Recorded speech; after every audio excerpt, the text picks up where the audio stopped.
Presented by Manish Music Bhojpuri गया। आगे मैया आगे हम घूम के आइलियोगे जैतिया में का तो गया जिला ग्राम जैतिया एयरपोर्ट के बगल में का तो गाँव है ओहे का तो श्री श्री लक्ष्मी नारायण महायाग हो रहा है। मनीष म्यूजिक भोजपुरी गया स्टूडियो बसी बाजार मिक्स बाय मनीष शर्मा।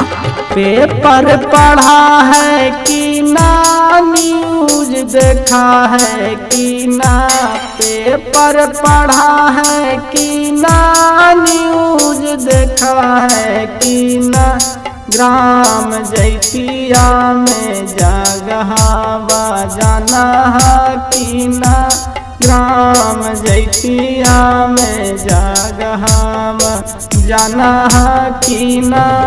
अजी भौजी गुरु सुदर्शनाचार्य महाराज जी के जाना है कि ना, गुरु सुदर्शनाचार्य महाराज जी के जाना है कि ना, ग्राम जैतिया में जगह जाना है कि ना, ग्राम जैतिया में जगह जाना है कि ना।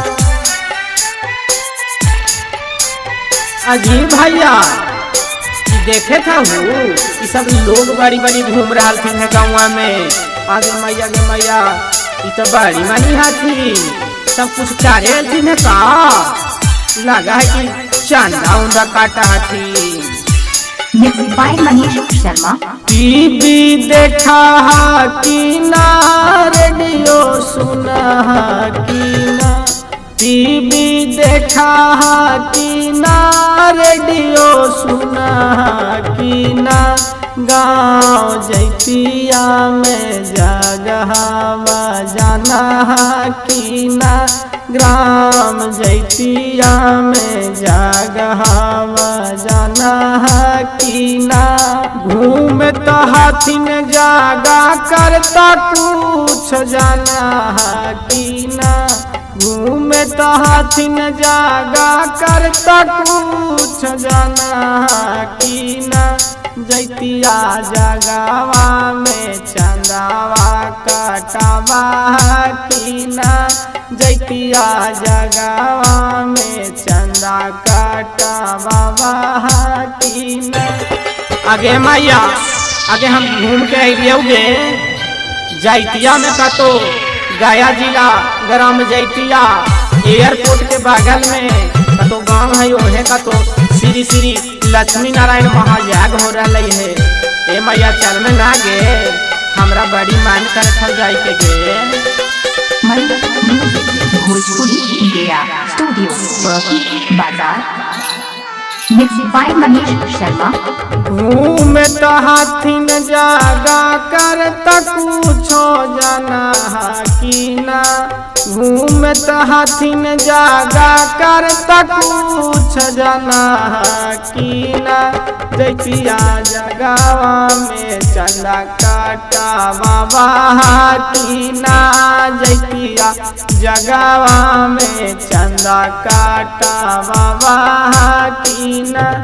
पेपर पढ़ा है कि ना, न्यूज देखा है कि ना, पेपर पढ़ा है कि ना, न्यूज देखा है कि ना, ग्राम जैतिया में जगह बजाना है कि ना, ग्राम जैतिया में जगह जाना है कि ना।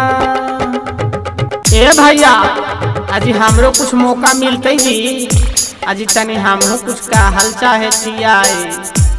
बाबू अमरनाथ जी के तोहनी जाना है कि ना, बाबू अमरनाथ जी के तोहनी जाना है कि ना, उनका जगावा में भजन गावा बाबा की ना, उनका जगावा में भजन गावा बाबा की ना। रेडियो सुना कि ना टीवी देखा कि ना, रेडियो सुना कि ना, टीवी देखा कि ना, ग्राम जैतिया में जगहवा चलावा कि ना।